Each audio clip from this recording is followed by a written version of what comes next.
Если говорить об основных изменениях, которые произошли в Крыму, то можно там выделить несколько направлений.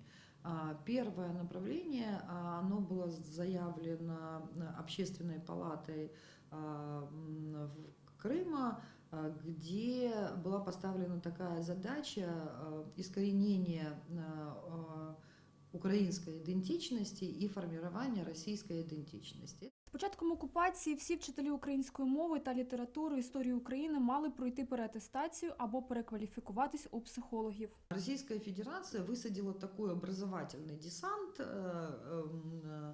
методистов из России, которые должны были научить учителей Крыма правильному преподаванию предметов. Что касается учителей украинского языка и учителей истории, то учителей истории переучивали для преподавания истории России, знакомили их со стандартами, программами, как готовиться к этим урокам. И здесь, в принципе, учитель более-менее, он остался все-таки в своей профессии. А вот преподаватели украинского языка, их было очень много, и с ними нужно было что-то делать. И тогда им было предложено, первое, чтобы они переучились и стали преподавателями русского языка, но в Крыму всегда были преподаватели русского языка, и поэтому переучить всех учителей украинского языка и предоставить рабочее место не было возможности. Окупанти заявляють, що в окупованому Криму є 3 офіційні мови – російська, кримськотатарська та українська. Тобто освіту в школах мають надавати будь-якою з цих мов.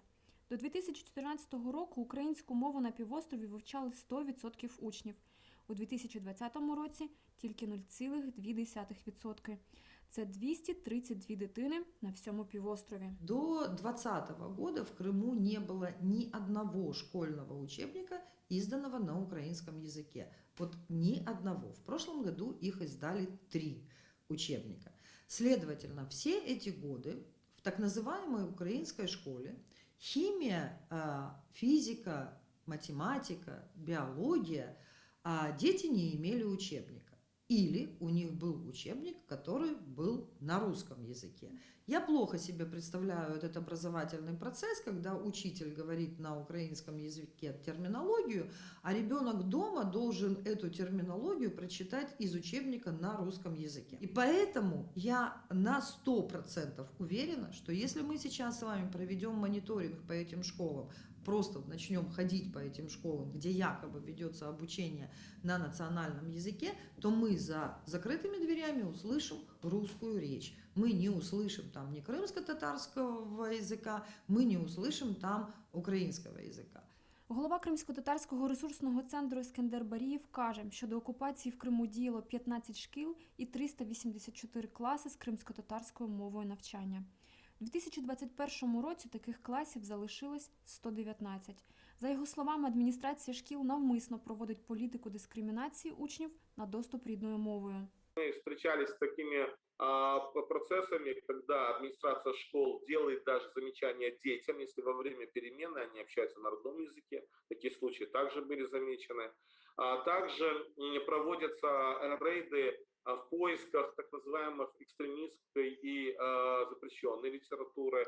И в школы приходят сотрудники ФСБ для так называемых профилактических бесед с крымско-татарскими детьми.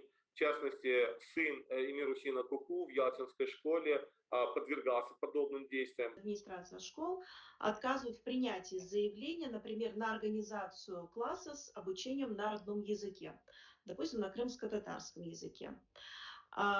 И здесь идет в ход и манипуляция, и психологическое давление, и просто иногда прямые угрозы. Есть специальное такое распоряжение, которое говорит о том, что несмотря на то, на каком языке обучается ребенок, то есть какой у него язык обучения, он итоговые контрольные и итоговые экзамены он должен сдавать только на русском языке.